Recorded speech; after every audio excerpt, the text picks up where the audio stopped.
Happy hump day, everyone. I always like to show this next piece. I have to do it. Educate and inform the whole mass of the people. They are the only sure reliance for the preservation of our liberty. Thomas Jefferson.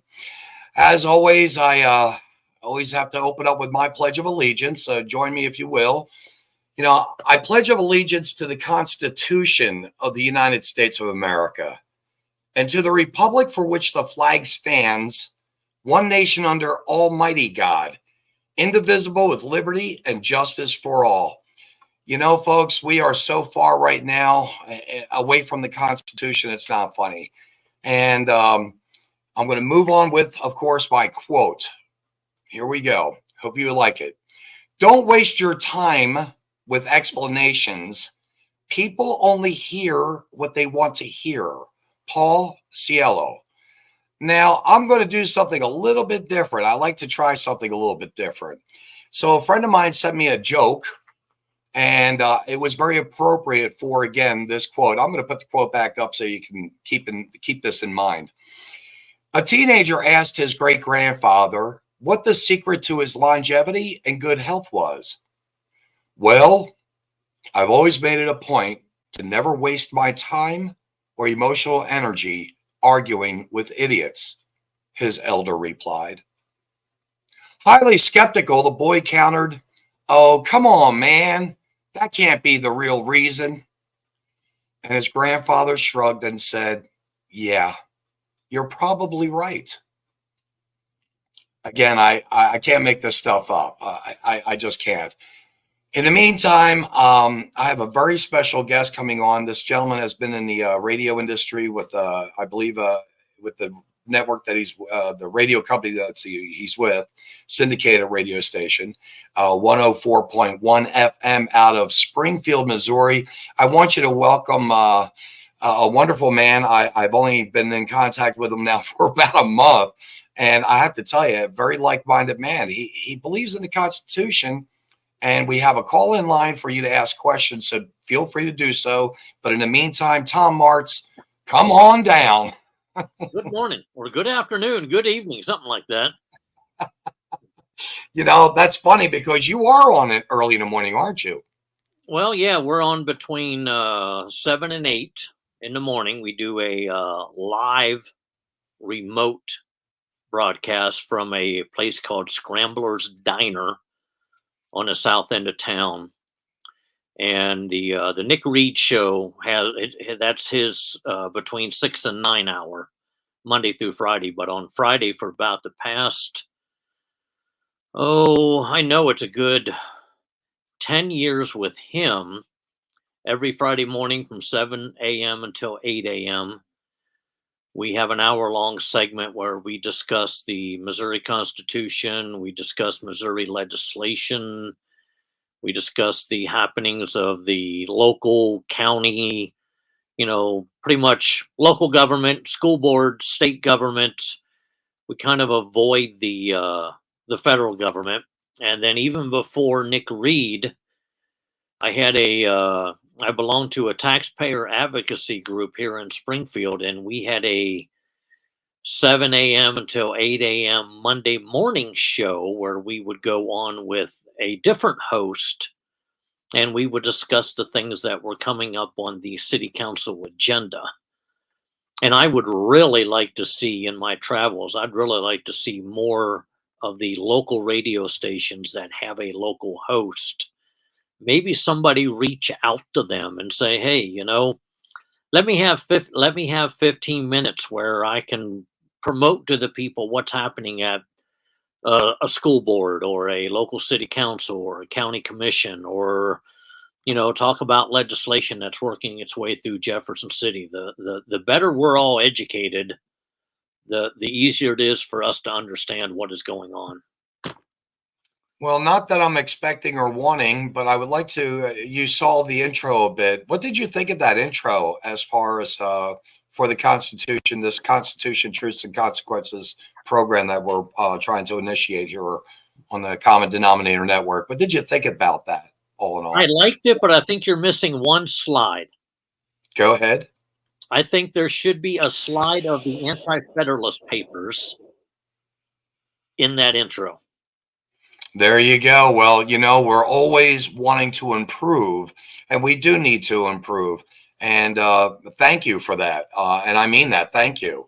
Um, the thing is, that's how people come together. We grow together from learning. And in this case here, I think you're absolutely correct. We didn't have anything on there about that.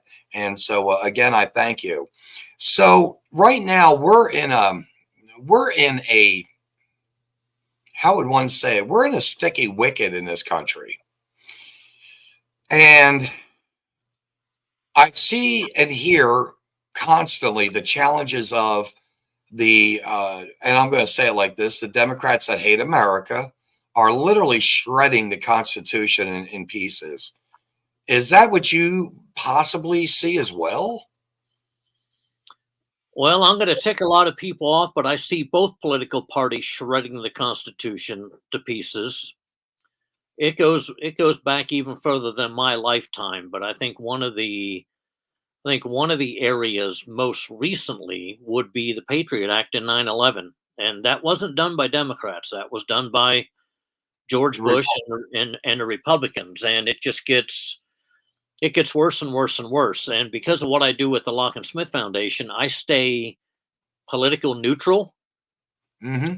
But because the Republicans control the state of Missouri and they have super majorities in the House and the Senate in Missouri, and they predominantly control every elected office, I pound on the Republicans mercilessly every Friday morning because they're the ones that are introducing, they're the ones that are creating, and they are the ones who are passing these laws, which are absolutely in violation of the state constitution, and all they do is promote tyranny. I can't agree with you more. The reason why I said the Democrats hate America and so strong in opposition of the Democrats personally is that they're going after our freedom of speech, censorship. They're going after our Second Amendment and a plethora of many other things on a federal level and around the country. We look at the open borders. You've got a Republican in Abbott, Governor Abbott in Texas, and I'm just not exactly sure why he just didn't point blank start from day one saying you can't cross. You just can't. This is not proper. Because our country has now been infiltrated with 5 million people through the processes of the DHS. And yet at the same time, we've got closer to 2 million people gotaways. And we've got cartel members, MS-13. We've got fentanyl. We've got a mess coming across the border, a sex trade and everything else. So that's why I go after the Democrats. The way I see it, it's a it's a two-tier border. It's a federal border. It's a state border. I would have literally called out the National Guard, or I would have requested the help of people to say, look, they're they're invading our home. We are keeping them out of it. But everybody is so absolutely, they quake in their boots anytime the federal government says anything. We had that balloon. Remember the Chinese balloon that floated over Montana and all these other states that came over Missouri? Well, if I'm the governor of Missouri, there's a bunch of birds sitting up at the Air Force base up there outside of Knob Noster. That would probably take that thing down. I don't need the permission from the president to protect my state. Correct.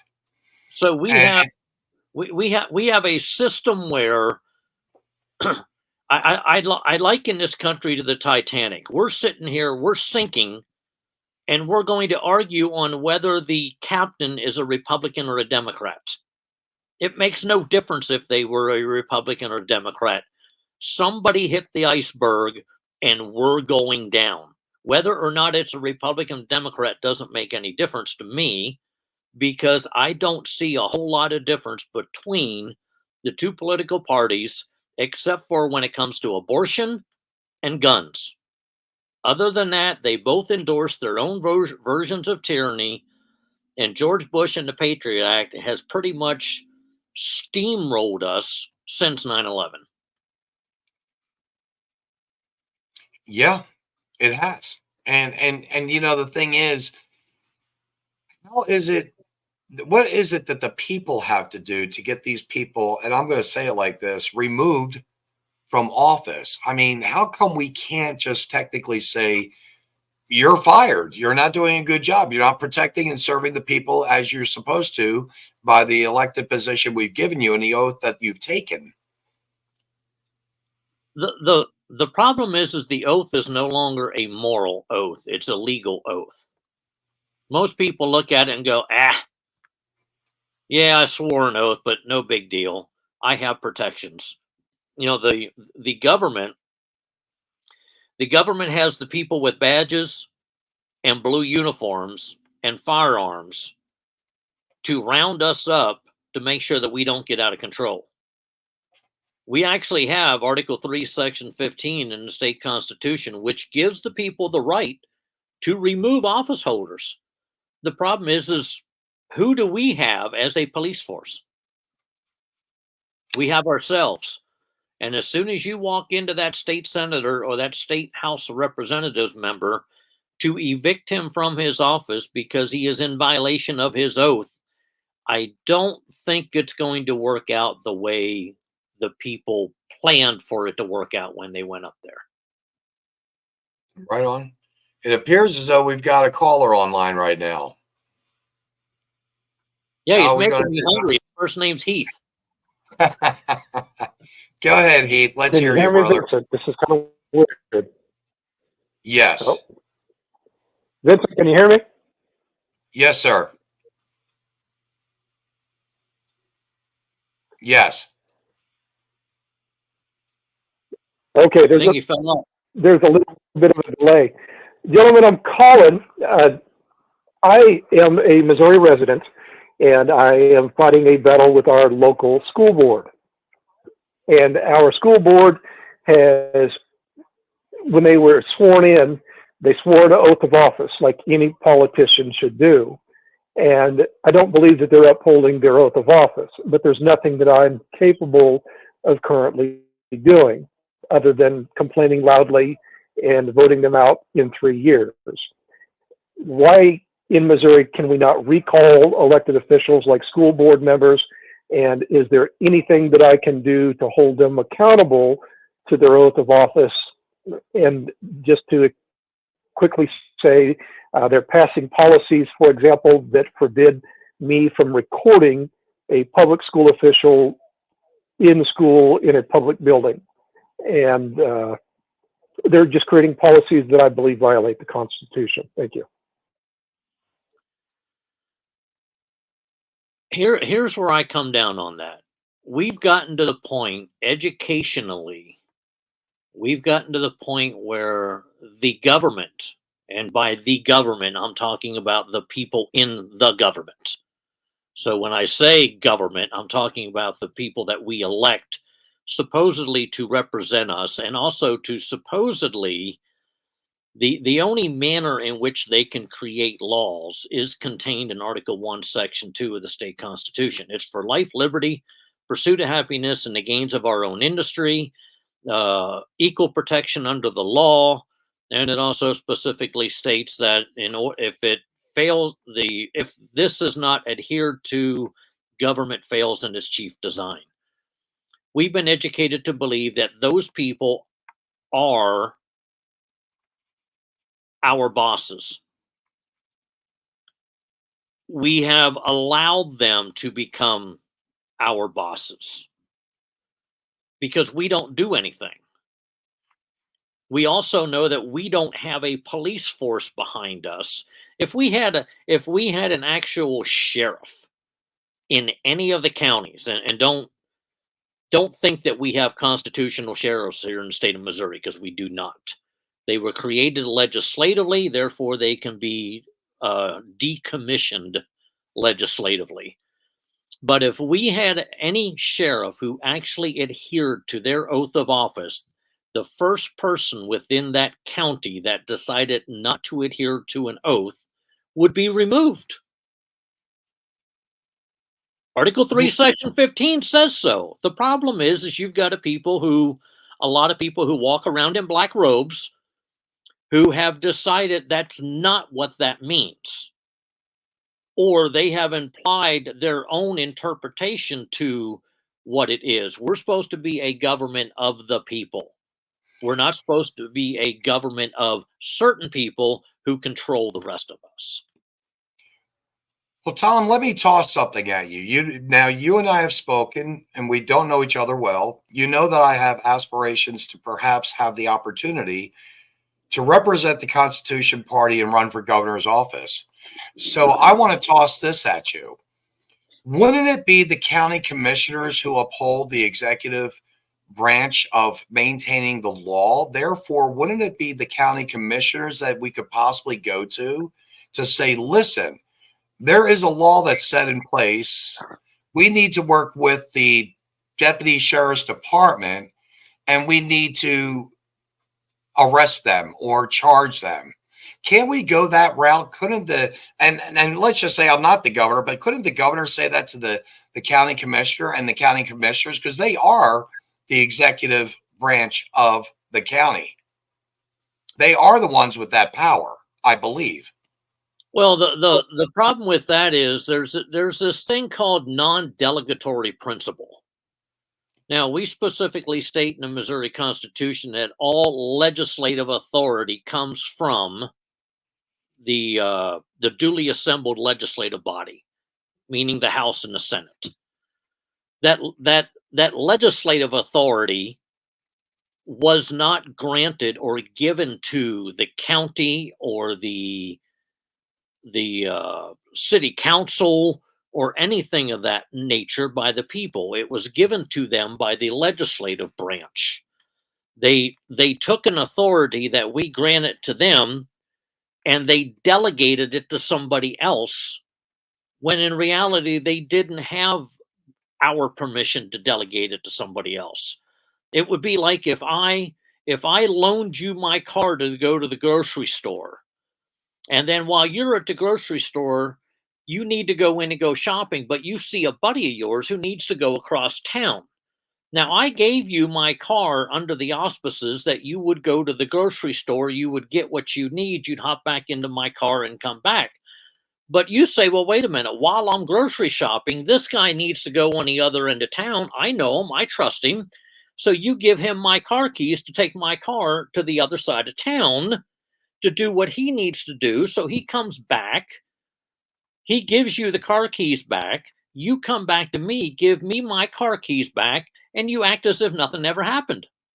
And that's exactly what we have legislatively in a lot of the states, because legislative power was given by the people to the legislative body.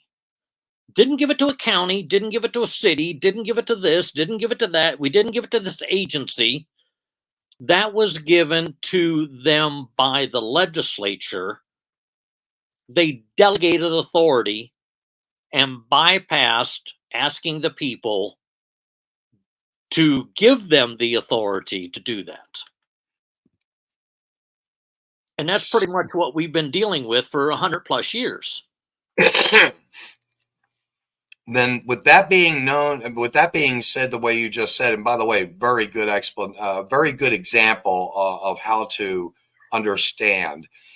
Wouldn't it then shouldn't it then be the governor's position and turn around and say to the legislative branch, we're bringing that back. We're giving it back to the power of the people, the community. We're giving it back to the county commissioners and let them know what powers they actually are or should know what they have to work with. I think that's an educative process that will meet a dead end with 9 individuals wearing black robes. Of the state Supreme Court. Yep. And if the state Supreme Court rules that, hey, this is the way it's supposed to be, it wouldn't surprise me to see another individual who, in some sort of a political sense, challenge that ruling to get it to the federal level.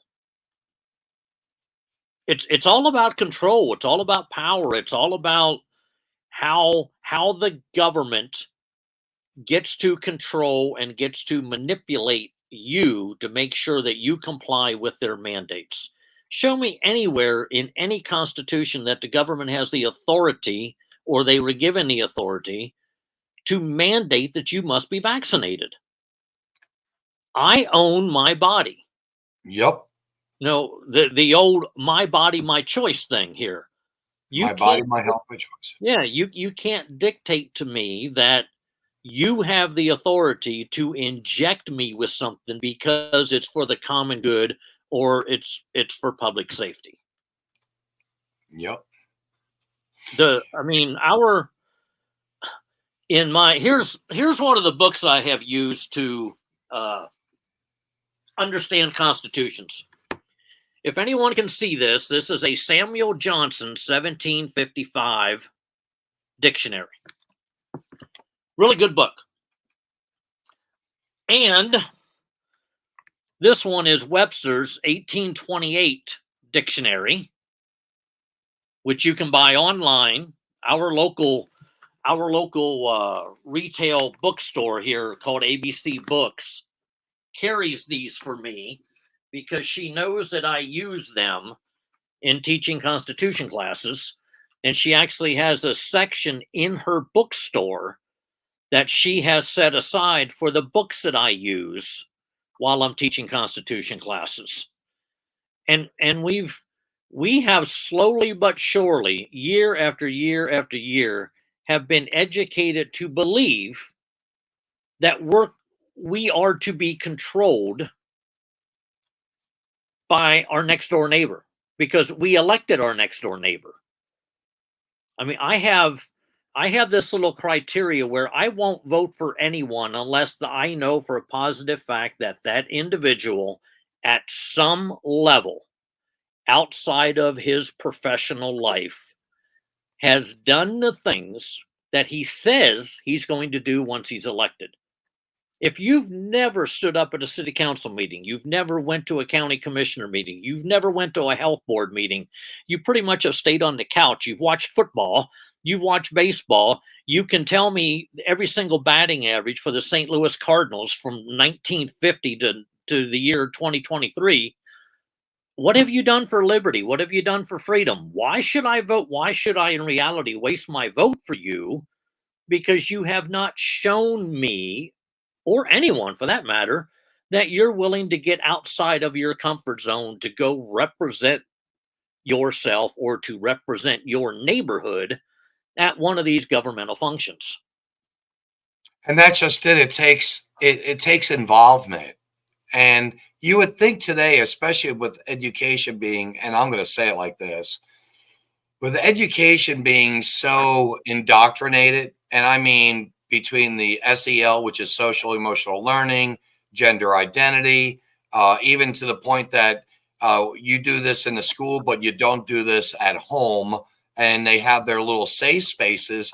The children, it seems, are having their rights taken away, but the parents have relinquished their rights to the school boards and trusting the teachers to do their jobs.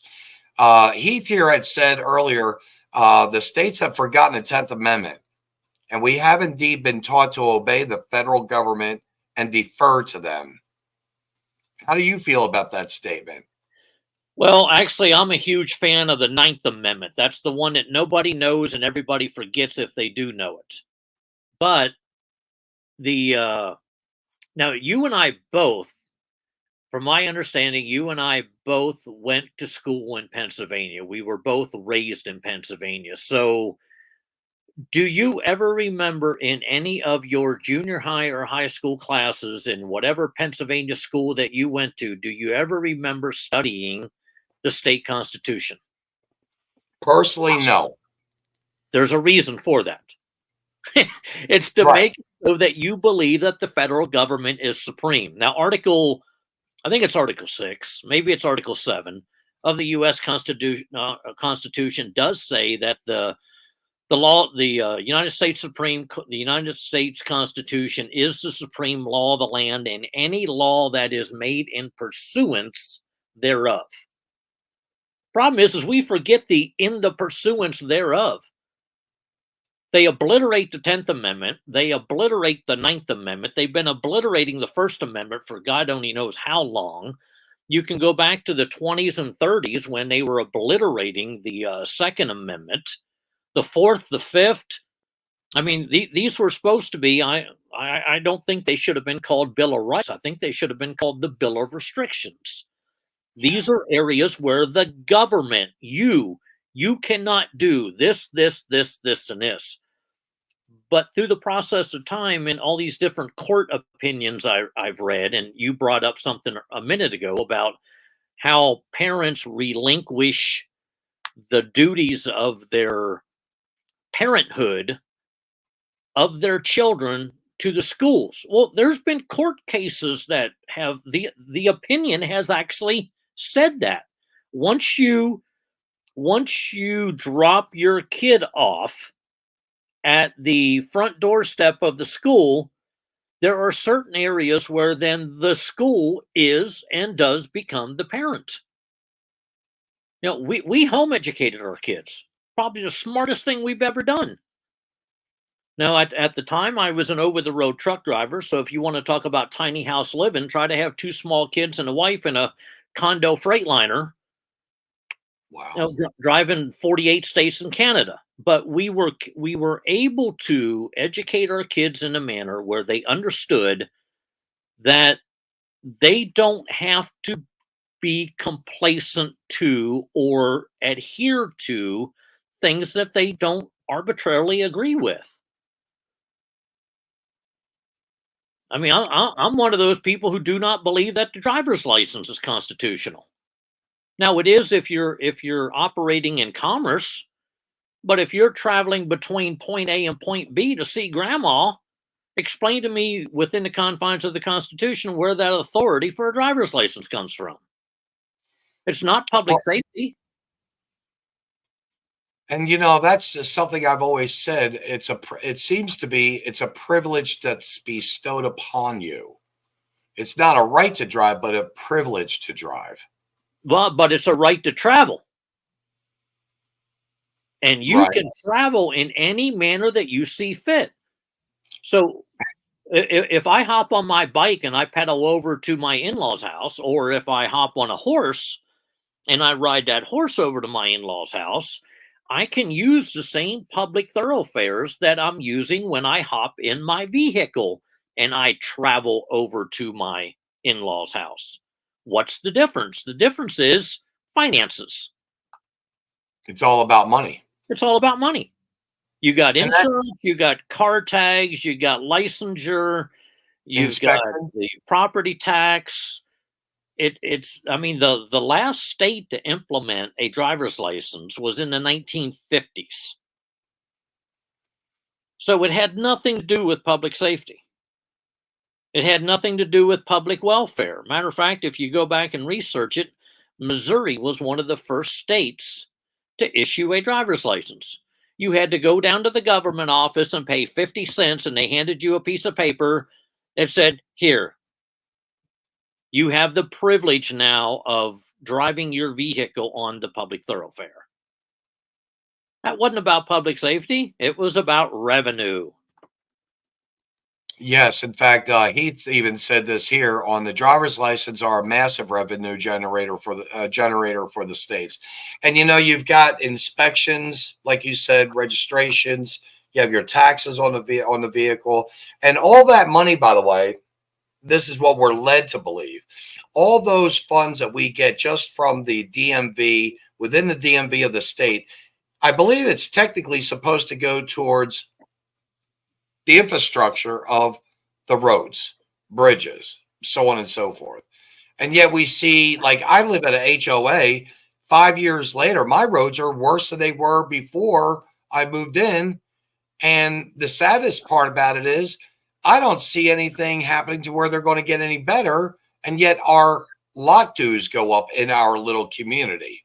So I'm looking at it microscopically in our community, how they are abusing just these residents here. And so if it's being abused here at this small scale, I can only imagine how it's being abused on the larger scale of the state. Yeah, because if you look at, I mean, there was a documentary that I watched a while back, and it dealt with U.S. Highway 30, the Lincoln Highway, which basically starts in New York, goes through Pennsylvania, goes through basically the Midwest, winds out through Wyoming, and goes up into Oregon. They were discussing how they built US 30 based on what used to be old bike roads and old horse roads. So the government comes in, and back in that time frame, it was actually the local governments, and it was also the local peoples that tried to manicure these roads to build up a tourism aspect. And suddenly a state or a governing body comes along and says, well, you can't operate that vehicle on the street that's owned by the state, or the street that's owned by the county, or the street that's owned by the city. Well, who owns the state, who owns the county, and who owns the city?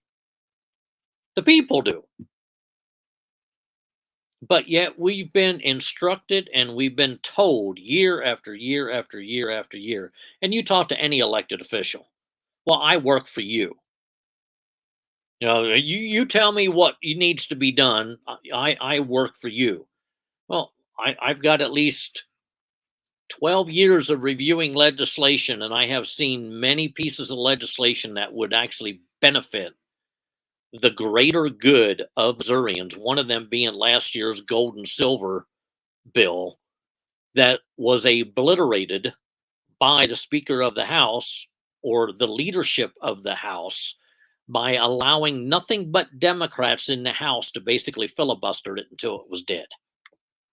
And I know you can't filibuster in the House, but there is a mechanism by which how you choose the people that are allowed to speak on certain bills as they stand up pretty much allows a filibuster to occur in the House, especially if you do not call the previous question or you do not call for a vote.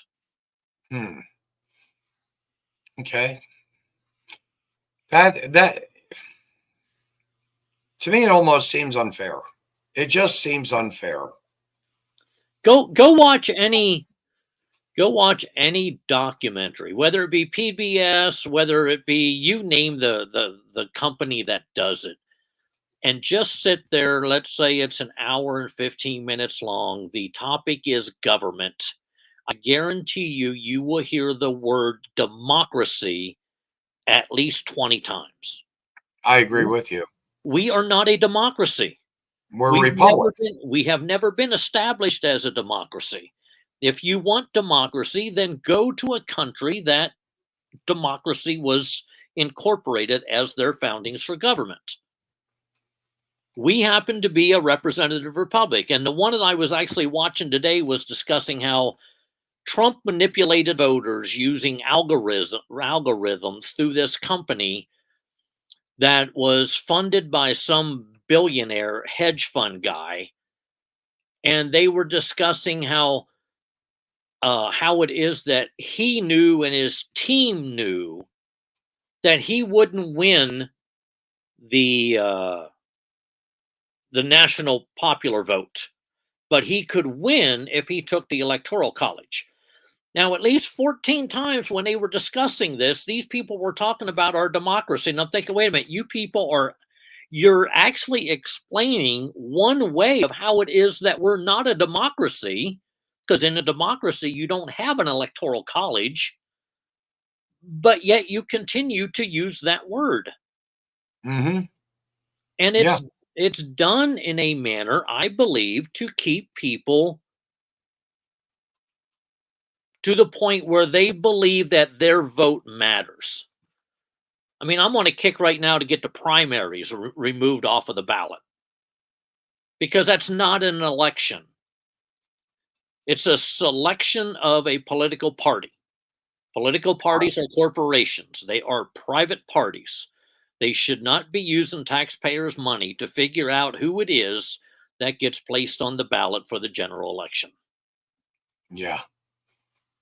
It was asked earlier, we were a tax-free until FDR, and now we pay yearly on a house we already own and pay tax on at sale for the car title and registration. And I'm taxed on my hard work, and still I get paid to pay bills that are taxed and other crap taxes, nickel and diming us to death. Isn't that what, in fact, they are all doing to us, both sides of the party, of the two parties? Property taxes actually have existed longer than FDR. I mean, even in the state constitution, it talks about how the property sale of the properties within the boundary limits of Missouri were to be used to build up the infrastructure, like the Capitol building and that type of stuff. If you think about the land rush back in the 1830ish, I believe it was, when Oklahoma had a land rush. What I found interesting about studying that was that if you were an American citizen or you were a foreigner who was going through the process of becoming a citizen, you could go out there and purchase, it was a 640 acre parcel for, I think it was $10. And then you actually had to build a house. You had to do some things on it to make it so that it was going to become your domicile. No corporations could buy property, just individuals. And slowly but surely, we've evolved into a manner where corporations have rights, which in reality they don't. They shouldn't have. Mhm. People have rights.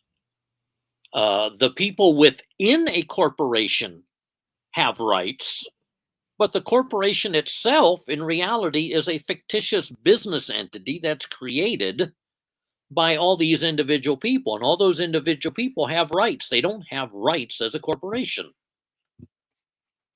Correct. I've been speaking to someone. You and I both listened to him speak. Colin Soros. Soros, not to be mistaken to being a relative of George Soros, but he has put together a piece for me directly, which in layman terms makes our taxes a little more simplified. But Heath had asked this question of you a little while back, but it still applies even now. How do we, how do we right this ship? How do we put it back on course?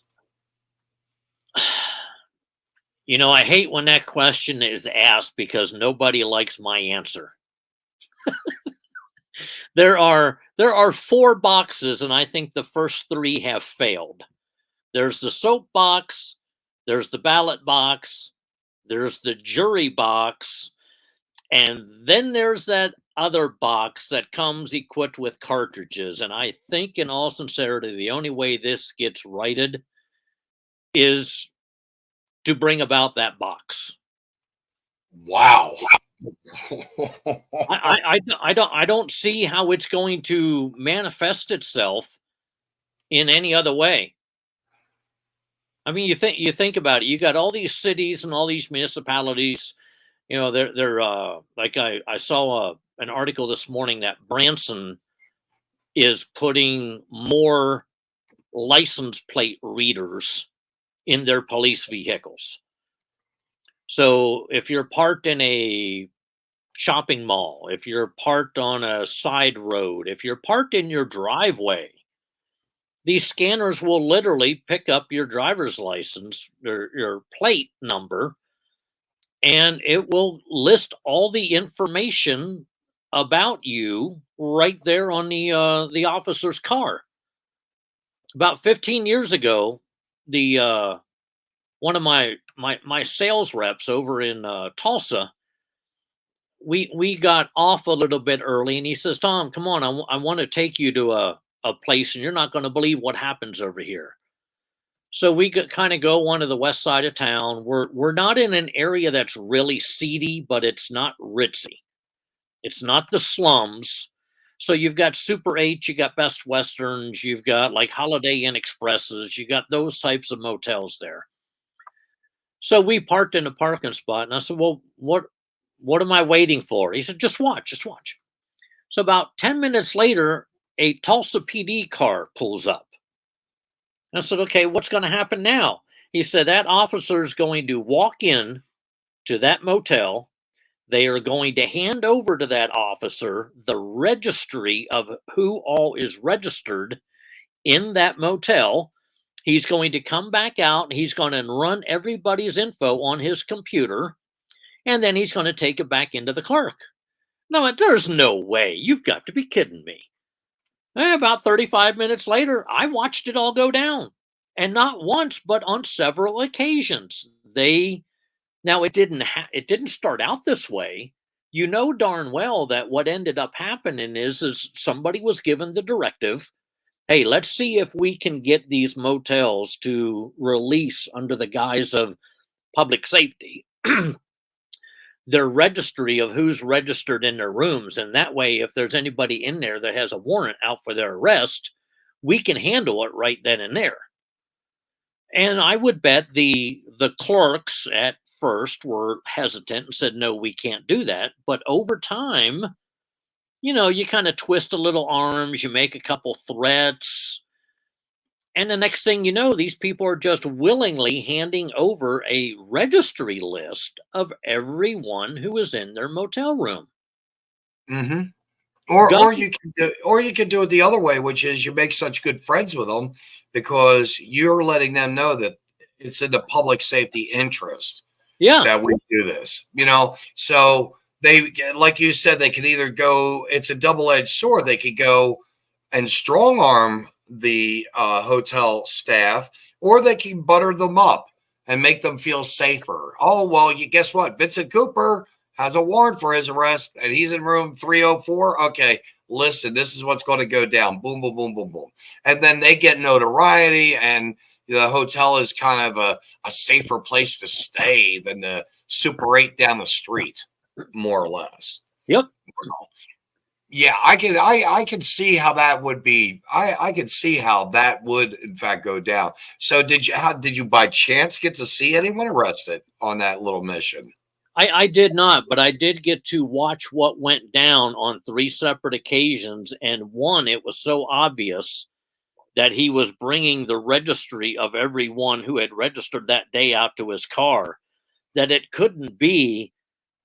It wasn't like you could mistake and go, "Well, maybe that's something else." No, the clerk literally, from where our vantage point was, pulled it out from underneath his desk, handed it to the officer. The officer goes out to his car.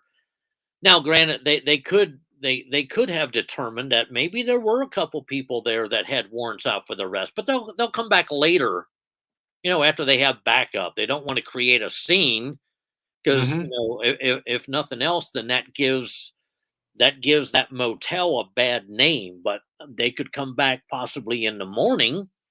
They could find out if that person has a wake up call. Oh yeah, they have a wake up call at 5 in the morning. Okay, well, at about 5:10, we'll be back. And as soon as they'll be back in full force. Yeah. Wow, that's quite, and I'm going to say it like this, that's quite deviant and very deceptive. We now have one of those officers as our police chief in Springfield, Missouri.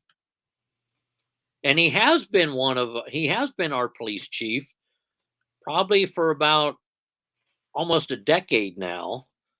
And since his tenure, crime has increased astronomically. The city has always had a crime problem, but they've been able to keep it well hidden. And it has now actually escalated to a point where they can no longer keep it well hidden. So it's well known that the city of Springfield we've got a crime problem. We've got drive-by shootings. We got drugs. We've got a homeless issue. I mean, pretty much everything that you see in St. Louis and Kansas City, you see here in Springfield. And believe it or not, we see that also right now in St. Joe. It just and the one thing that seems to be very prevalent with those particular cities, even though we are technically, so they call it a Republican state, they're Democratic ran cities also. They're very much influenced by the Democratic I want to say bureaucracy / money.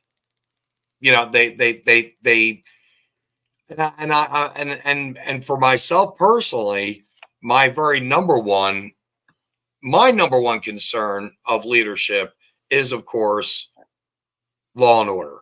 Because if you don't have law and order, you don't have a civilized society. You don't have a safe society. You don't have a society that says, hey, I can get up at 4 o'clock or 4:30 in the morning and go jog without the possibilities of maybe being raped or mugged or burglarized, assaulted. You know, we have to really get, and I mean, this is my belief anyway. And going back to what you were talking about with the 4 boxes, I have to tell you, I like it. In fact, there's a city up in Michigan that just went full blown militia.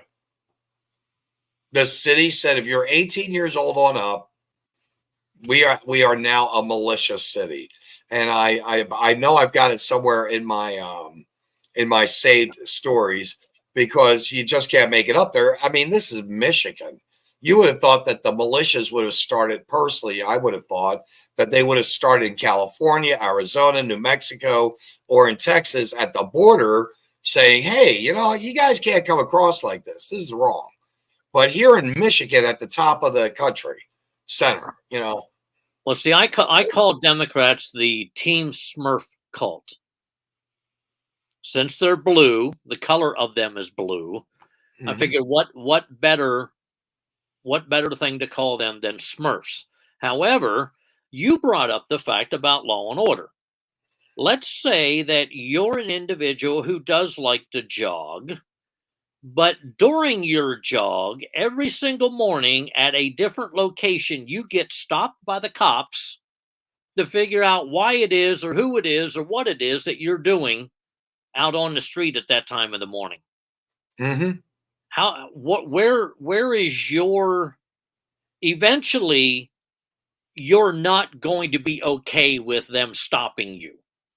You know, we're going to get to a point where you're going, look, I've had it. I'm out here every single morning. I jog between here and here every single morning. And for the last 7 days, I've been stopped to figure out who it is I am, what it is that I'm doing. I believe that, yes, we are a nation of laws. The problem is that we are so abused in laws. Laws aren't used to secure people's rights anymore. Laws are used now pretty much to create revenue for the state. And that's not the way the system was set up. I mean, it was, if you read any state constitution, even the California Constitution, if you follow the basis by which it was written, governing is incredibly hard to implement anything. It was designed that way. We are a free people. We're a, you know, we're a nation of people with liberty and freedom. You know, with I think it's the song that talks about land of the free, home of the brave. Oh, the national. We're not land of the free, and we're definitely not home of the brave, because government controls every waking minute of what it is that we do. If the constitutions in every single state were followed in the manner that they were written, I would bet you the law books might be half of a set of Encyclopedia Britannicas, instead of being a 100-car train car full of volumes and boxes from car to car to car to car to car to car to car to car. I mean, it's completely outrageous how many laws are on the books. I mean, we just recently here in the state of Missouri passed texting while driving. What happened to careless and imprudent? Correct.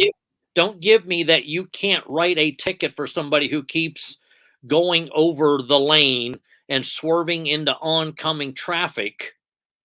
Oh, well, they're texting. That makes a difference. Well, no, that's what careless and imprudent was for. Mm-hmm. When I drove truck, Montana had a speed limit that was called safe and prudent. The Montana Highway Patrol got upset because when they're doing 90 mile an hour, somebody would pass them at 100. Well, they couldn't give them a ticket.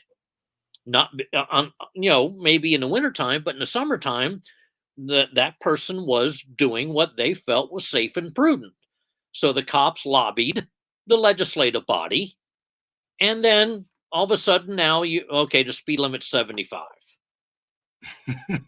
Well, the speed limit's 80. When I was a little kid, Arizona only had speed limits in Tucson and in Phoenix. When you came into the suburban areas, you had a speed limit there. Then after you got out on the other side, you didn't see a speed limit sign. It was just basically wide open. Well, that's how it is today in Montana. Still, that's the way it should be. Yeah. Well, yeah, and that's the whole thing. There are people like I again here on the lake where I live. They say top speed is 30 miles an hour. Yet you've got these people doing 15. They're looking at the deer. They're looking at the lake. They're looking at the pretty houses, and they're slowly driving and impeding the person behind them.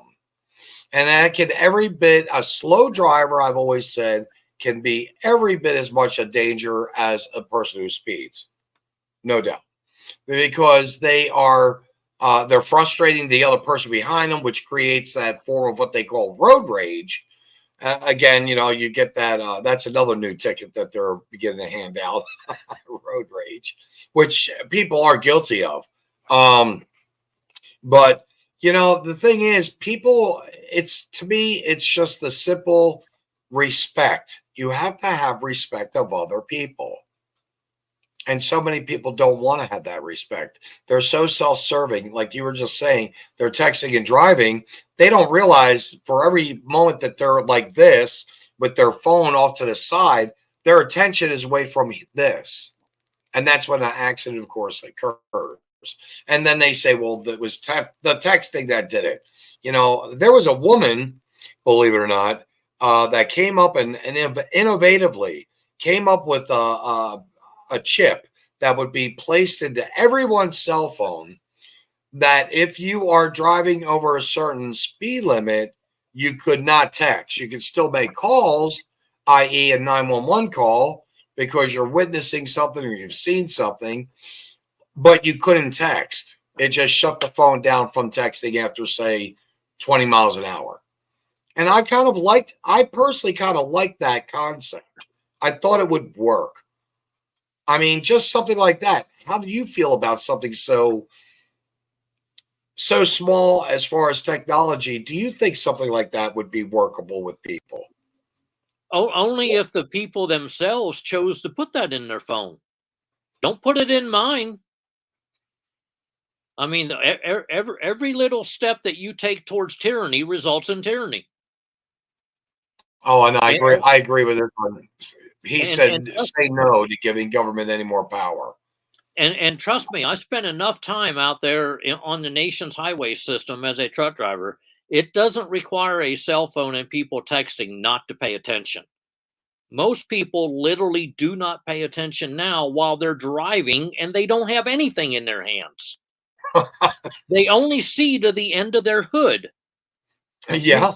You're driving down, like we have Highway 65 that goes from Springfield. Well, actually, it goes further than that, but basically from Springfield down to the Arkansas line. So it goes through Branson. You'll get a line of cars that's doing, let's say, 75, 80 mile an hour, speed limit 65. I'm cool, but they're 3.5 inches off of each other's bumpers. Yeah.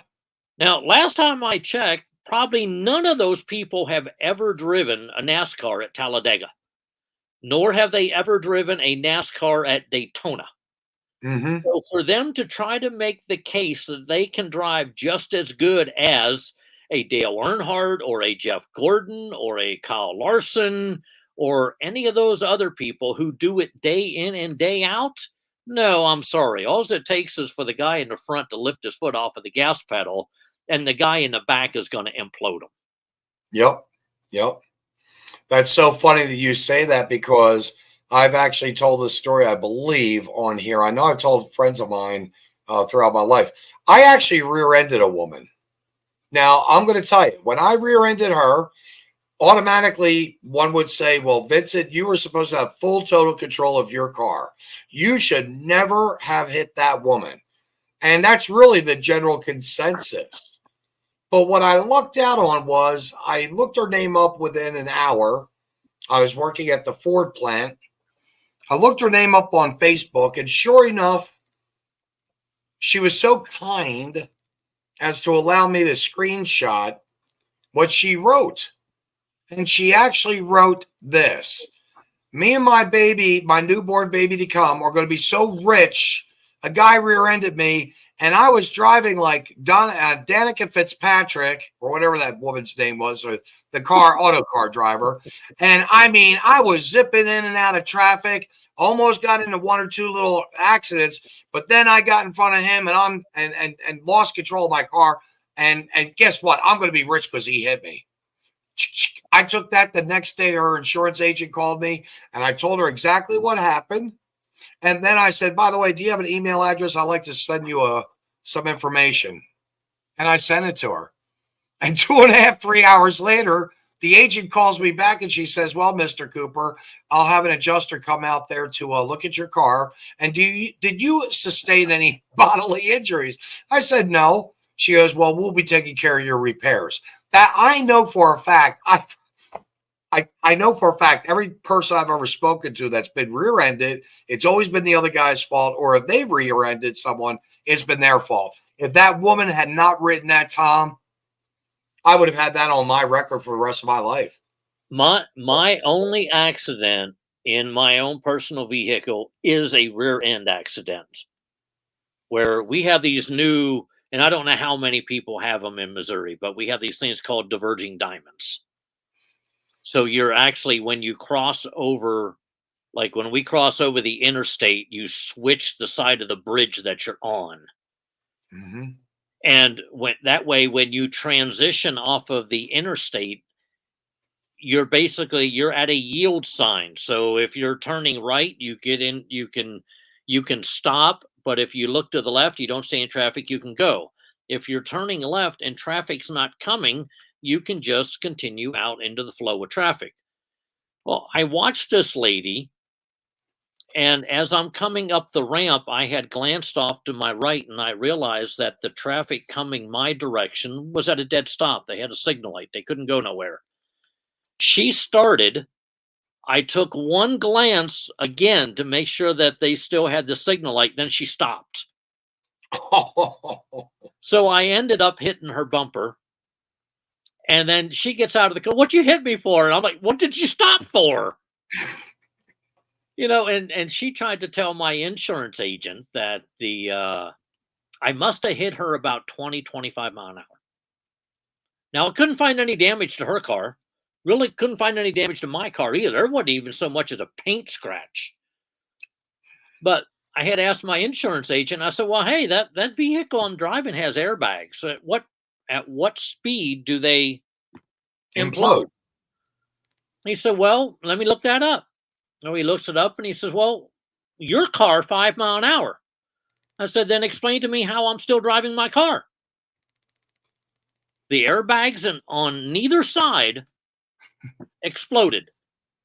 So there's no way I hit her at 20. I didn't hit her at 15. I didn't hit her at 10. I didn't hit her at 5. I barely brushed her bumper enough to even flake a speck of paint off of it.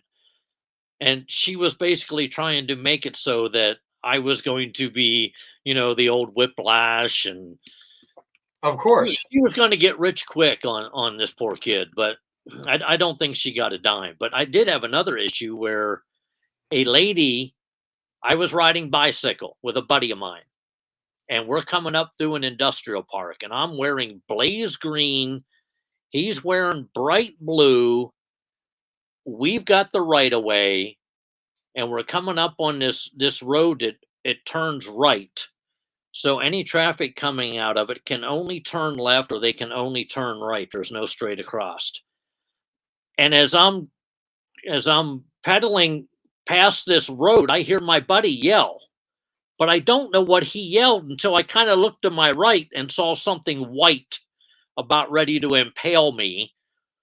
And I went, oh, this is going to hurt. This lady decided that she came up to that stop sign. She glanced to the left and she didn't see anything. So she's just going to blow through the stop sign. Well, I was there on my bike. So she put me on the hood. She slammed on the brakes. She shot me across the road. I'm still attached to my bike. This woman never got out of the car.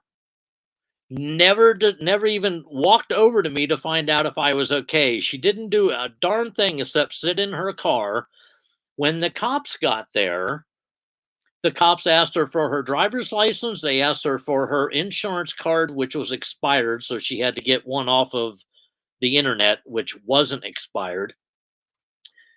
And then no citation, no ticket, no nothing for trying to kill me with a car. And I looked, I said, what's the deal? He said, well, you'll be okay. Well, that's not the point. Wow. The lady ran through a stop sign and she hit me. Where is the security of my rights being violated by being laid on the hood of somebody's car and then being shot across the street on a bike? And it took her, well, actually, she didn't report the accident to her insurance company. I had to do it. Wow. And then I had to supply the insurance company with everything. She was not even assisting in any manner. And the call where the cops called, they were called, weren't they?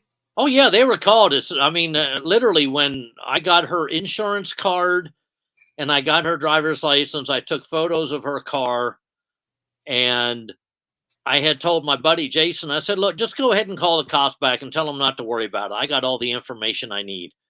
And then I started looking at her insurance card. And whoa, hang on. Keep them cops coming. Right.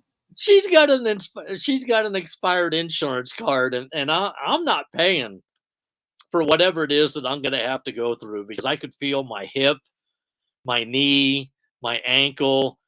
You know, you get hit by a car when you're doing about 20 mile an hour on a bike, and then she comes and broadsides you at about 20, 25 mile an hour. It does it leaves a lasting impression. Well, of course it does. And everyone's body is technically very different. Someone who's more muscular may be able to take a blow like that and shrug it off.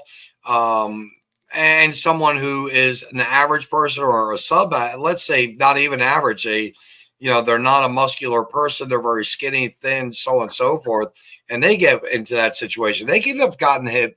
They could have gotten hurt very, very badly. A broken bone even. Luckily for me, when I finally decided to go to the hospital, my ankle had swollen up about 6 times its size. And it was like 37,000 different shades of whatever color that you could possibly contrive out of a Crayola box. So I finally went to the hospital. I asked them to x-ray my ankle to make sure it wasn't broken. My hip had a bruise on it that basically went from the belt line halfway down my leg. And the doctor had asked me, he was an avid bicyclist and a motorcyclist. So we kind of got onto the topic of where it is that I was riding. And he says, well, let me ask you, do you have clipless pedals? And for people who don't know what clipless pedals are, you actually clip your feet into them. And then you have to unclip. So they're kind of like skis, how you have to clip into skis and then you have to unclip out of them. Hmm. And I said, well, yeah, I do have clipless pedals, although I hate them. He says, well, you ought to be thankful that you had them, because had you not had them, your leg would be in a cast right now, because what happens when somebody lifts you up off the road the way she did and then sends you sailing across the road, because you were still clipped into the pedals, it kept your legs attached to the bike instead of your leg falling down on the road and stopping your momentum and then basically snapping it out of your kneecap. He said it would be ugly if you weren't in those clipless pedals. So, you know, sometimes you got to get hit by a car to learn lessons. And that's just giving you a ride you weren't expecting, you know, and you're going places you didn't really think that you had to go, or you never thought that you'd be going. You know, that's the whole thing. You know, so many people, not everyone, but so many people, and like you were in fear of for a moment, no insurance. They just don't want to be responsible. They don't want to have the insurance. They don't want to abide by the law. They don't want to take, go by the state law. So it's kind of like a double-edged sword. Once again, you're damned if you do, you're damned if you don't. But I'd rather have insurance personally in the event that something were to happen, so that at least hopefully if I were to hit someone or someone were to hit me, if they don't have insurance, my insurance, in other words, full coverage, my insurance would cover it. Unless, of course, it's obviously my fault, but that's got to be a very scary situation, no doubt. So Tom, let's get back on track to talk about the meat of our state, because again, you seem to have spent. You said something, I think. Correct me if I'm wrong. You were handed a state constitution of laws in California on the transit system like 25 years ago, when you were like only 10 years old, because you're only about 35 now, right? Yeah, I only wish I was 35. I just celebrated the start of my 6th decade. Oh, we'll get this one real quick. Insurance in case something happens is a good justification for carrying a firearm. Well, actually, I like Chad. Chad says they just installed a few of those diverging diamonds here in Florida. I tell you what, I have come to like the diverging diamonds at first, and I think the Don Corleone can relate to this. When they first installed the diverging diamonds, they didn't allow, when they marked off the road, they didn't allow for the off tracking of a semi-trailer. So the one that we have right down the street from our house became what we affectionately became to us was demolition diamond, because the way the lines were on the road, the cars were coming right up next to the semi-trailers, dual axles.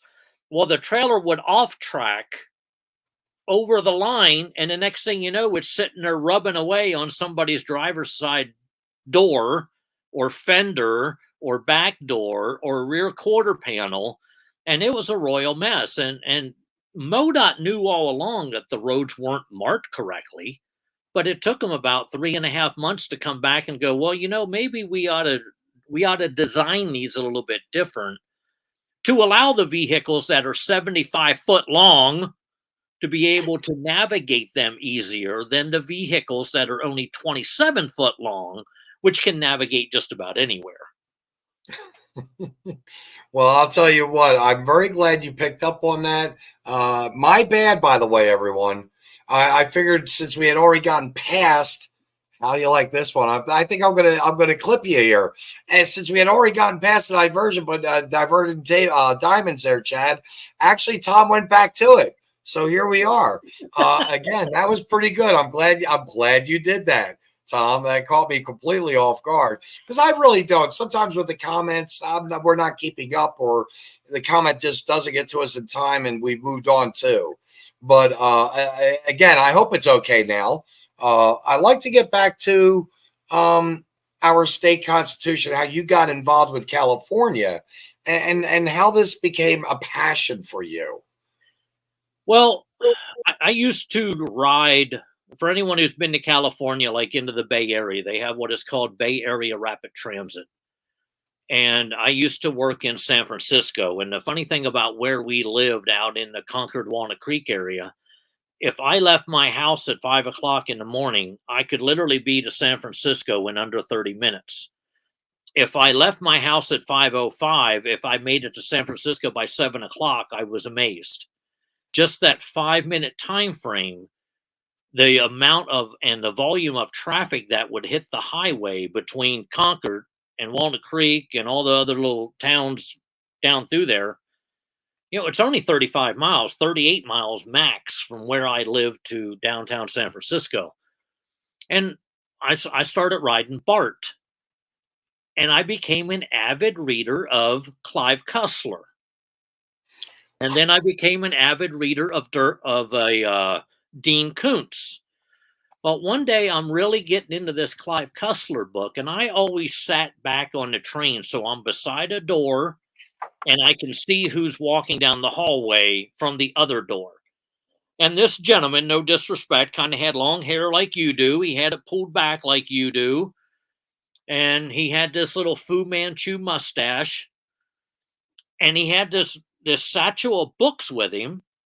And he's slowly walking down. I'm the only person in this car. So he's slowly walking towards me, and I'm kind of glancing up, not making it look obvious that I'm trying to figure out why he's, navigating from one train car to another when most of the cars are empty. But as he gets to me, I see him pull something out of his backpack, and he slides this book in front of my book and says, "You might get more out of this if you read this." And then he went through the door. Now, my first thought is, what the hell? What? Jehovah's Witness?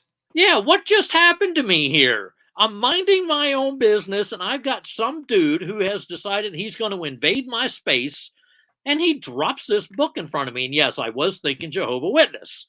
and then I went, wow, it's a state constitution of California. California has a state constitution? Are you kidding me? I'm only familiar with the U.S. Constitution. It's all I've ever been taught. So I did. I started reading it. And I got a buddy of mine who would always tell me, in order to figure out where it is that we came from, you have to go back to the beginning. To where we started from. So I had asked him about a couple things in the Constitution. He said, well, Tom, in order to figure out what that says, you have to go back to the beginning. There's words in there that I didn't believe that the meaning of those words meant what they meant today or back in that time frame, as I believe the definition of the word had evolved over time. So I went to a local library and I had asked the lady, I said, hey, what is the earliest edition of a dictionary that you have? She said, oh, we have the 1828 Webster's Dictionary. It's over in section 131.16a, the old Dewey decimal system that we had to deal with back in the time frame. And the microfiche. Yeah, and the microfiche. Well, I ended up with looking at a lot of the dictionary on microfiche, and I also found the book in the library. I checked it out. I started reading it. And I thought, wow, for what we're being told of how government functions. See, I remember we were taught just enough of the U.S. Constitution to make it appear that we knew how government was created. Correct. And that was about it. Just enough civics. Yeah, I mean, they would show us, like your screen up here has got the "We the People" thing. Well, that's pretty much what we learned in our civics class was we the people, we elect our governing people. They govern over us to provide us for the public safety, the common good, to make sure that you're not mean to your neighbor. These are the people that we have put in control of how it is that we function as a society. Oh my God, did I ever learn that was incorrect? The more I read, the more I looked into the California Constitution, and then when I started driving truck, there was occasionally, there'd be times where I would get to other states where I was actually at the Capitol building, and I would walk up and ask them, hey, do you guys have a state constitution? Oh yeah, just go up to the Secretary of State's office, they'll give you one. And as you start reading these things, you really have to question whether or not what you were taught in school was factually accurate enough for you to believe it. Mm-hmm. And we pretty much have been told from the very get-go, respect authority. When you're told to stand in line, stand in line. Don't butt in line. Don't say yes ma'am, no ma'am, yes sir, no sir. Be gratuitous for the things that you've gotten. Don't question what you're taught. Just get your homework done. So I ended up doing a whole bunch of state constitutions, reading state constitution, delving the meanings down to where the time frame was when these words were first used, not when they've been used now. And what I determined was that everything I learned about the United States government and state governments was wrong. I mean, I even took 2 years of law school, constitutional law, only to determine that they're not teaching the Constitution at all. They're teaching us the precedent opinions of other judges. They don't ever go back to the Constitution and go, hey, what exactly does this say? No, they'll find a case that it has some similarities to it. And then they'll go, well, wait a minute, in let's say Billy Bob versus West Virginia, this is how they ruled. Well, that case is quite similar to this case. So we'll use that precedent to determine how it is that we're going to rule on this case, because we don't want to upset the apple cart. You know, that's a very good analogy, because it makes good sense as to how they factored in, again, the ease of indoctrination. In fact, Heath had said this, and I thought it was quite interesting. Your dictionary of the 1828, he said that I will guess that regulated is one of those words that found interesting to see how it was defined, or in this case, how it's been watered down, refined, given a new definition from that time period. I'll bet you that would be one word in particular that would be very strong of change. See, in my opinion, regulated is one of those words. See, the first and foremost, you have to understand that individuals have rights. The government doesn't grant us our rights. So even when you look at the term regulated, it states in proper functioning order.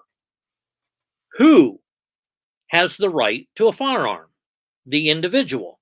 Therefore, who is it that has to have that firearm and themselves in proper functioning order? It's the individual. Government doesn't get to do that. Mm-hmm. Government was told, hands off. Well, regulated doesn't mean that the government gets to regulate what your rights are and what they aren't, or how they are to be determined.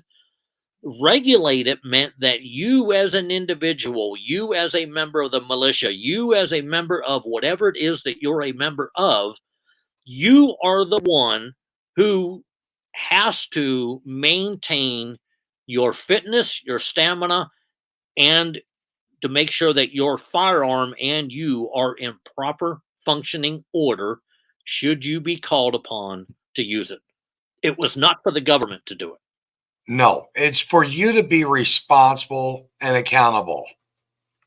For you to be the, I want to use a phrase, caretaker.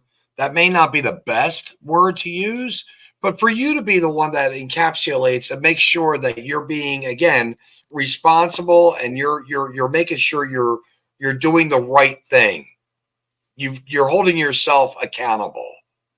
And that's where I see a lot of society right now not everyone again, but a vast majority of people, they don't want to be accountable. They want to be pretty much told what to do, how to do it, when to do it, where to do it, why to do it, without ever having to think about how it's going to actually affect them and their families around them. And Tom, that's very, very sad, in my opinion, that we have gone so far into that mindset of thinking. It's scary to me, because that's where, like someone had mentioned earlier, if you don't have insurance, someone has to inspire insurance. That's where you got a firearm, to keep a person in place, because chances are they're going to get back in their car and say F you, and they're going to just drive off. Well, the funny thing is even once your rights have been violated, and the government structure in all purposes is there to make sure that you are brought back close to whole as possible. So why exactly does the government also get a windfall off of this stuff? They get the tickets, they get the citations. If you're a drunk driver, well, then you got that huge fine. You also have to attend all these different the classes in order to get to the point where you have you have shown society that you paid for your crime. You commit a crime against me, I don't care what you show society. You need to show me that you have basically paid for your crime. Mm-hmm. I mean, John Day, here's another quote that I think you ought to put up somewhere, because you got the U.S. Constitution right here. It's by John Jay, who was the first Chief Justice of the Supreme Court of the United States. He's also the guy who, in Madison v. Marbury, made the case that any law that's not codified within the Constitution is null and void. But he said, every member of the state ought diligently to read and to study the Constitution of this country, and teach the rising generation to be free. By knowing their rights, they will sooner perceive when they are violated, and be the better prepared to defend and assert them. We lack that. I was just talking with Heath. Heath, by the way, is a good close friend of mine. I was just talking to him because the Missouri law states that when you enter a public school, you are supposed to have, the public school is supposed to display the Bill of Rights.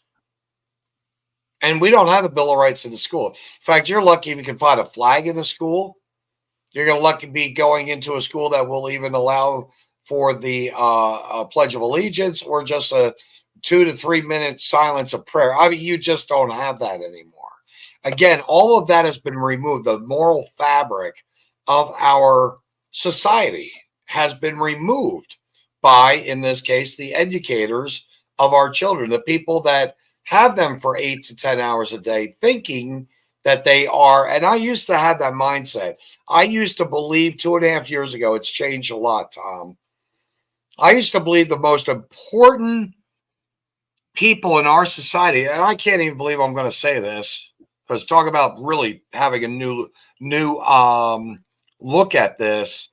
I used to believe it was the teachers, because if it wasn't for them teaching carpentry or plumbing or print shop or Photoshop or theatricals and musics and so on, if it wasn't for them doing that and having us all playing together, notice I just said all playing like a fine-tuned machine, working together in shop classes, I really felt that they were the most important part of our society. But I'm beginning to wonder, where have we allowed them to just destroy our society? Because now I look at teachers, I have nowhere near the respect. And I can name almost every single teacher I've ever had, both in high school, grade school, and in college. But it's all changed now. See, here's where I think the difference is. When you and I went to school, and we're close to the same age, so we went around the same time frame. No matter how hard you looked at a teacher, you would not be able to tell where they sat politically.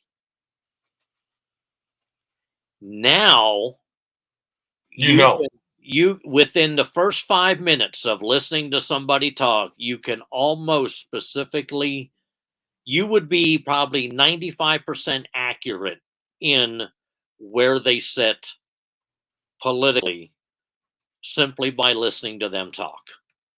And that is expressed in everything that they teach.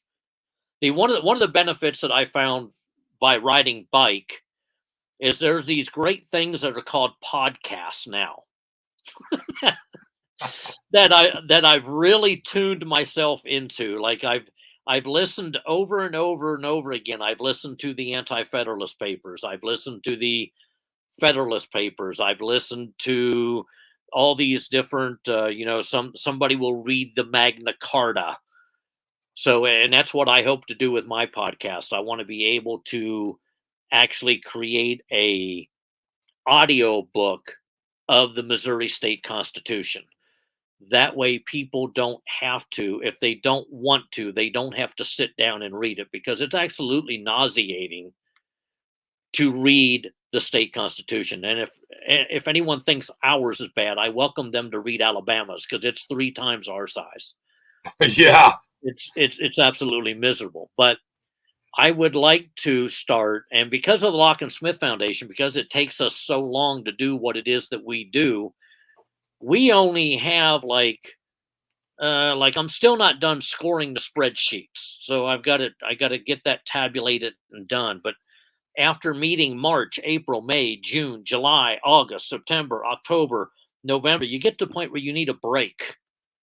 I mean, we review on an annual basis. We review probably close to 200 bills on the House side, probably 130 bills on the Senate side. That ends up equating to over 300 votes on the House side, probably about 190 to 200 on the Senate side. And after that, I don't want to call it a labor of love, because it's not like I love doing it, but I think in all sincerity, after a certain point, you get burnt out.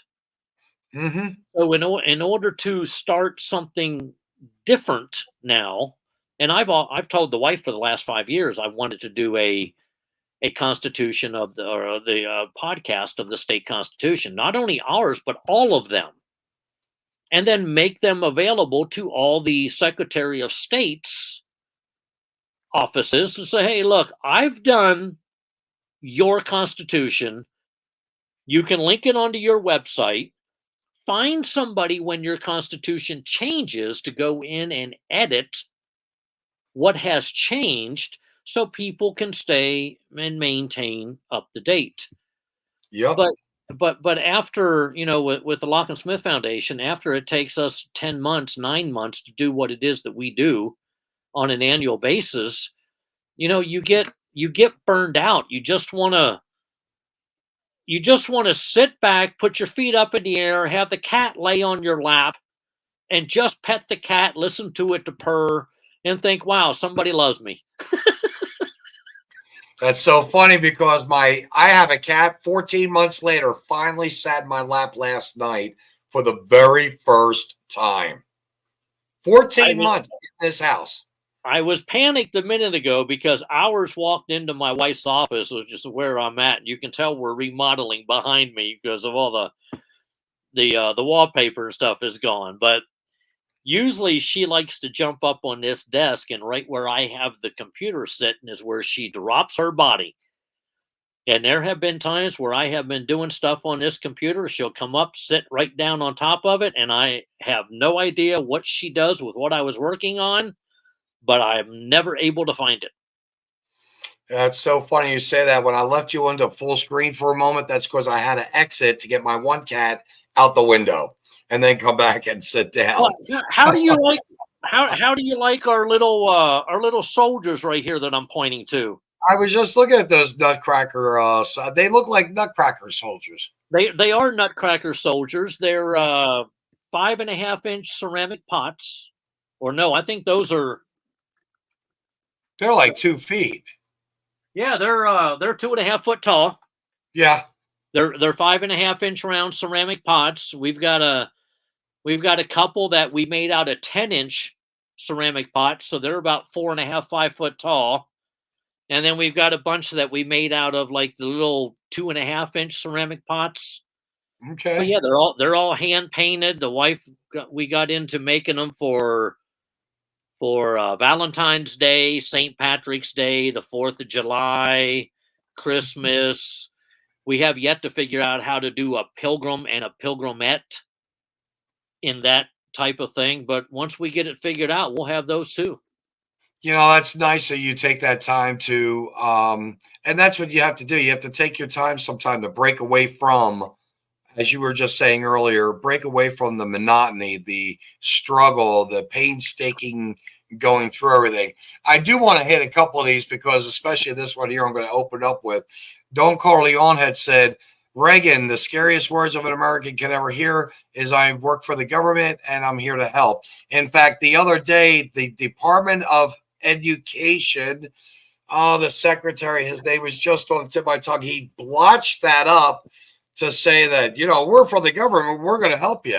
No, that's not he goes, and he was quoting he was literally quoting President Reagan saying, yeah, it's like President Reagan said, yeah, I'm for the government and we want to help you. No, that's not the context of what Ronald Reagan was saying, But Heath has a few more comments here. Oftentimes, the color in their hair is enough to know where they stand politically. I think he's talking about the teachers, in the school. And I mean that. It's reading they say you can't read a book by its cover, but I've got to lean towards what he's saying is pretty much true. Because you had said you could usually spot the teacher in 5 minutes and know their politics in a moment, Agree, disagree on that one? Well, I have experimented with my wife's hair color. Okay. She's definitely not liberal leaning. There are how do I want to say this? I think there are people that in reality can get away with changing the color of their hair. Not obnoxious. I mean, I'm not talking rainbows or anything of that nature in their hair, but a different shade of red that's almost a kind of a muted purple, or we had a Finnish Spitz, which is a dog, and one day they had shaved her to make her look, because she had a big old mane around her head like a chow does, and we took her in to be groomed, and they shaved her bald except for the end of her tail, which had a big ball on it. Mm-hmm. They left the big old the mane around her neck, and they left the fur down by her paws, and they painted her tail green because it was March. So they decorated her for St. Patrick's Day. So after we got her back, I felt guilty that she was going to be home and I was going to be at the parade. So we ended up walking around the parade with her, and she's just proud as a lark. She's got the little St. Patrick's Day stuff on. But there are times, I think, in reality, it doesn't take but maybe a 5-minute conversation to figure out where somebody's at politically. Now, I hate to blow up Don Corleone over here, but he needs to look up the Mulford Act. Okay. MULFORD. It absolutely, when somebody told me about it, it absolutely changed my opinion of Ronald Reagan like that. Okay. Right on. He was not as Second Amendment as people believe he is. No, but the one thing I will say is Ronald Reagan actually did voice a thought of we need to secure our borders. Correct. He wanted to push that, and I've got to tell you again, both parties, both sides, nope, we're not going to even think about it. But he did ask, and I'm going to go back to the green that you were just talking about, your dog's fluffy tail. How about those Missouri Constitution changes for recreational weed, the green stuff, and the garbage included with it. What did you think about that particular change? Both of those amendments, and I may be wrong on the section, but I know in Article 3, I think it's Section 51, it states that you can't put something on the ballot if it has multiple topics in it. And in reality, whether it be recreational or whether it be medicinal, all's the legislative body had to do, but they wouldn't. So this is how we ended up with these amendments. All they had to do is to remove the term cannabis off of the schedules in the state of Missouri, and it would have made cannabis legal across the board. Now, it wouldn't have been legal anywhere but Missouri, but now we have these same people.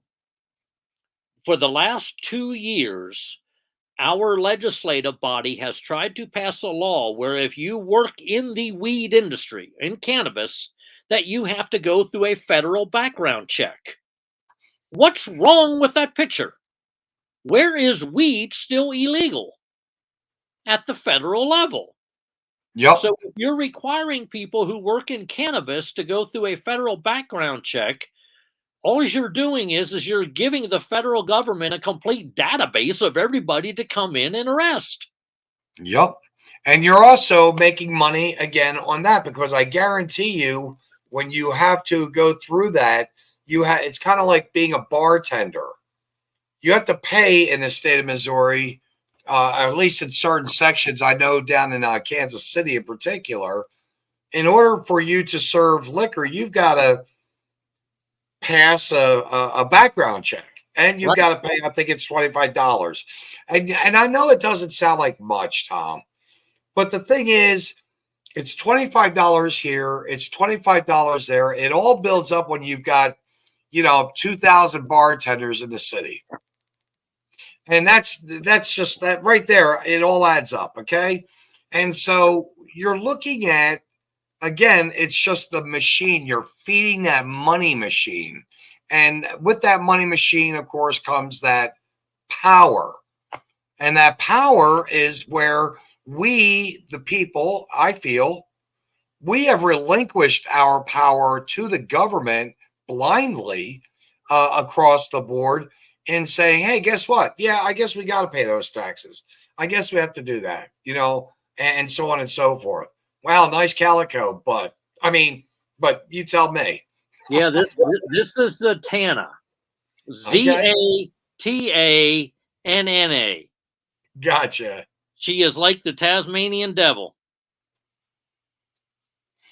Over here, it's Don Corleone writes here, when Oklahoma legalized, they ended a multiple decade debt at state level and had a surplus in less than 2 years, and that was legalize it. And Colorado did the same thing. And what they did was in Colorado, and I'm sure that they're going to be looking at doing this in your state there in Oklahoma,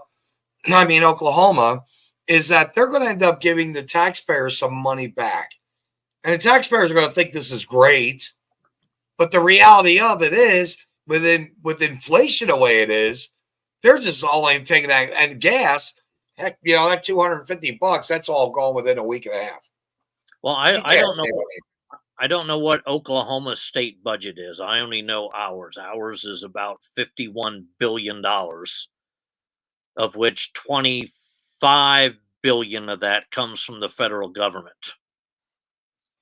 And about 10 years ago, our state budget was about 24 billion. A decade later, under the control of, dominated by Republicans, we have ballooned our state budget to $51 billion. We've got to stop it. It's a runaway train. It's a runaway freight train is what this is. Well, and it's only getting worse, and it's going to continue to get worse if we don't figure out a way of, and I'm going to say it like this, restructuring our taxes across the board.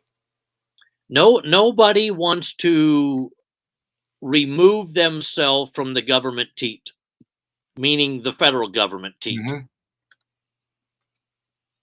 And the argument will be, well, if we don't take it, then they'll give it to that other state. Correct. And the school districts are the same way. Well, if we don't do this, then we'll lose our funding. If we don't do that, we'll lose our funding. I mean, if you look in the state constitution, the education system has one demand of it, and that is to raise a good citizen so that they can provide for and respect the rights of others. Can you please explain to me how we're doing that in the Missouri government school system? Because I haven't seen it. Yeah, then they're not doing it, but the thing is, they're going more on feelings, how people feel. You can't make a person feel one way or another. But Thomas Paine, and I got to thank my friend, I'm going to say it again, Heath Gilbert. I got to thank him for it, because he who dares not offend cannot be honest. I'm sorry, but there's going to be a time in our, and I'm going to say it like this, Tom, there's going to be a time in our friendship, in our relationship, whatever you want to call it, that either A, I'm going to tick you off or offend you, or B, you're going to tick me off and offend me. It's inevitable. It has to happen. It may not, and that would be nice to think, but you've got to be able to just have thick skin. That's all there is to it. And these kids nowadays, some of them think they're Superman when they're at 14, 15, 16.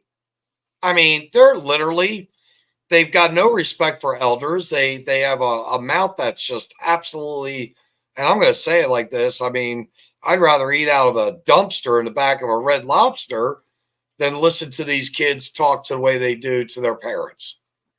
The best thing to ever happen to me in reality, and I didn't realize it at first, but it didn't take me long to figure it out, is when I got into a job where they were teaching me how to be a sales rep. One of the guys would always say that you have 2 eyes, 2 ears, and 1 mouth, and use them accordingly. So you observe and listen twice as much as you talk. And what I have discovered is that generally when you're invited to speak somewhere, you get that courtesy. Now, inevitably, you'll have somebody in the audience who believes that they know more than you do, and they will let you know that they know more than you do, no matter what. But when I go to these different venues, one of the state reps down here, Darren Chappell, and we get along really, really good. And he and I agree on a lot together. But he always jokingly says, we can't agree 100%, because if we agree 100%, they only need to have one of us. The other one can be gotten rid of. So there are times that, I put Paul Venable a couple days ago through the ringer on a Telegram group that I started called CLR, Legislative Constitutional Review. And my question is where within the confines of the Constitution does the government get the authority to dictate who I can and cannot sell my property to? Of which he answered the question, but I bickered back and forth with him enough, and I don't know how he was taking it. I've always told him, I said, look, I'm a contrarian. You'll find me in groups that are so far left of center, it's not even funny. And you'll find me in groups that are so far right of center, it's not even funny. But when I'm in the left of center group, I'm there as a leftist. When I'm in the right group, I'm in there as somebody who is of my mindset. If I don't hone my skills and I don't constantly listen to or familiarize myself with the people who are out to do me harm, whether it be emotionally, physically, or politically, then I don't know how to defend myself in that manner. So I will listen to podcasts that I adamantly disagree with just to see where they're coming from. I'll read books that I adamantly disagree with. I read that nutcase's book that, what's his name? Karl Marx, that guy, so if you don't allow yourself, the mind is like a parachute. It only works when it's open.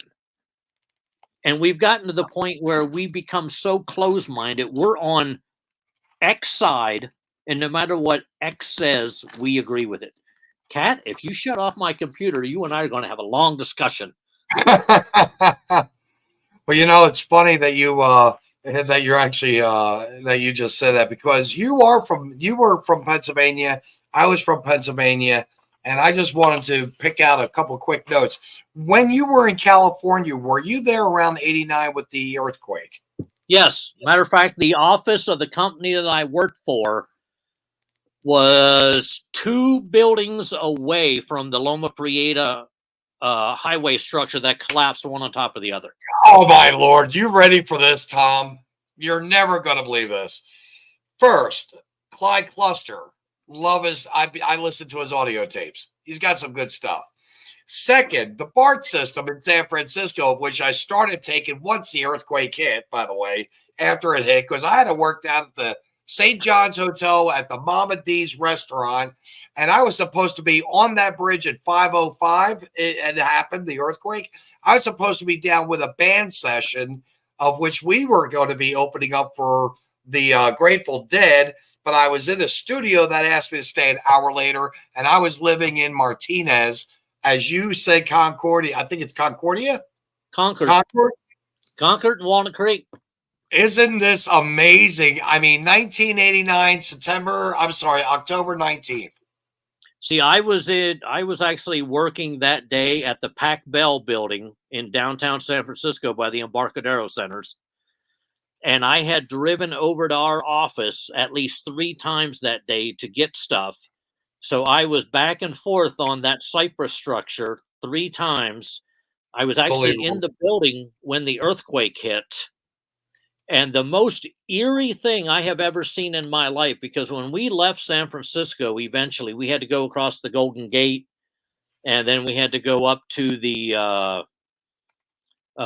Richmond Carquinez Bridge or whatever the heck it is to come back. We had to go the long way around. The long way around. Yep.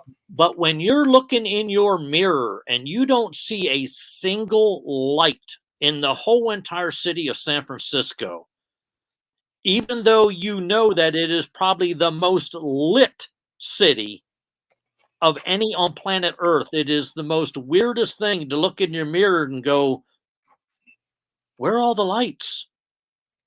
That's so funny because you just brought it. I think it's Bay City Rollers. When the lights go out in the city. What's that? Journey. There you go. Yes. Well, there we go. We just hit it. Listen, Tom, I want to thank you for taking the time. This is good. Can't wait to read this last piece. I didn't realize. But anyway, I want to thank you for your time coming on here. You really answered some good key questions that people needed to hear. You're very, I think you're very inspirational in your passion of what you do. And I want to say thank you, because you do captivate an audience on a radio program, again, out of KSGF in Springfield, Missouri, is where you can listen to him on a 104.1 FM radio, correct? I want to make sure we've got that out there. A plug for free. I jokingly call it the least listened to hour of the week on my social media page. I always tell people what it is that I'm going to be talking about. So I always say, in the least listened to hour of the show on KSGF this week, I'm going to be covering this, and this, and this. And Nick will always look at me and go, if it was the least listened to hour, you still wouldn't be on the air. Well, that kind of makes me remember New Jersey. You go to these little eateries, and one in particular had a sign. They served crab with the boiled potatoes and the boiled peanuts, right? And they said, worst seafood meal in Atlantic City, but 10,000 flies can't be wrong. Tom, I want to thank you for coming on here. There will be some croissants and caviar with some champagne in the green room if you care to stay around and have something. But no, seriously, sir, thank you so very much for coming on. Hey, I appreciate the time. Thank you much. And you just pick up the phone and call me. I'm here. Right on. And don't be surprised. I definitely want to do that, by the way. I do. I think that that's the whole thing is, I think we need to start educating people, informing them of what their rights are, what our rights are, what the God-given rights were by the founding fathers through the Constitution, and in our states learning our state constitution. Like I said, I'm hoping I may have the opportunity to represent. Is it going to happen? Probably, chances are not, but I really would love the opportunity to say, you know what? We need some new blood. We can't keep going the path that we've been going. We just can't. Yes, sadly, most people believe that we're a democracy, and 99% of the people believe we have what are called constitutional rights. Yeah. Yeah. Well, thank you very much, Tom, for your time. I greatly appreciate it, sir. All right, man. Have a good evening. You too, brother. Peace. All right. Bye. Bye-bye. Now, folks, this is the... Oh, good. He got out of here quick. I've got one more thing I want to share with you. You guys are going to love it. He really wanted him to hear it, but that's okay. He'll catch it later on. Anyway, I came across... in the beginning, I said there was a quote. Then there was a little joke that I expressed, that I shared from a good close friend of mine. He sends me a joke every day. And by the way, he sent me this one as well. And I'm going to close with this. It's called Trees Balding. Okay. And we even talked about that on this show. So it's amazing that all of this came around. There once was a man who lived in a forest. By and by, as he got older, he began losing his hair until finally on his deathbed, he was completely bald. He called his children together for a final meeting. Looking around at each of them, he said, "Look at my head. It used to be so full of lush, wonderful hair. Now it is completely gone. Look outside at the forest. It is full of trees, lush and beautiful. One day, though, it will be gone as well. The trees, over time, will be cut down and used until it is bald as my head. What I want of you is a promise that for every tree that is cut or dies, that you and your children and their children after them will plant a new tree for everyone that is lost. That way, the forest will live on to have its beauty enjoyed by generations of people forevermore." And so they did. And the forest was beautiful and peaceful retreat for many people for centuries. All because of one man's receding hairline. H-E-I-R, hairline. You know, folks, it's what we plant for seeds within our children that's going to determine where our future goes. And right now, I just received this today. I received one of these telegram. I don't know what it is on my cell phone, but it says, "How do you feel about socialism?" I gotta tell you, I didn't even want to open it up because, number one, I think it's spam or it's going to muck up my phone. But the bottom line is this: the best way to think about socialism is it's never worked before, and there's nothing that we're going to do today or tomorrow still promoting socialism that's going to work today or tomorrow. Socialism is something that just needs to be put to bed, needs to go to rest, much like this woke agenda and much like democracy as they're stuffing it down our throat. Folks, it's all in your hands. Yes, thank you. Wow, thank you very much, Don Corleone. I have spoken, you have heard, you have the facts, and Judge Aristotle. From the bottom of my heart, I thank every one of you for coming on, watching. I hope you got something out of it. And if you didn't, I feel bad for you. Because I'll tell you what, It was the best 2 hours I've had today. You guys have a great night. Again, peace be with you. I'm out of here.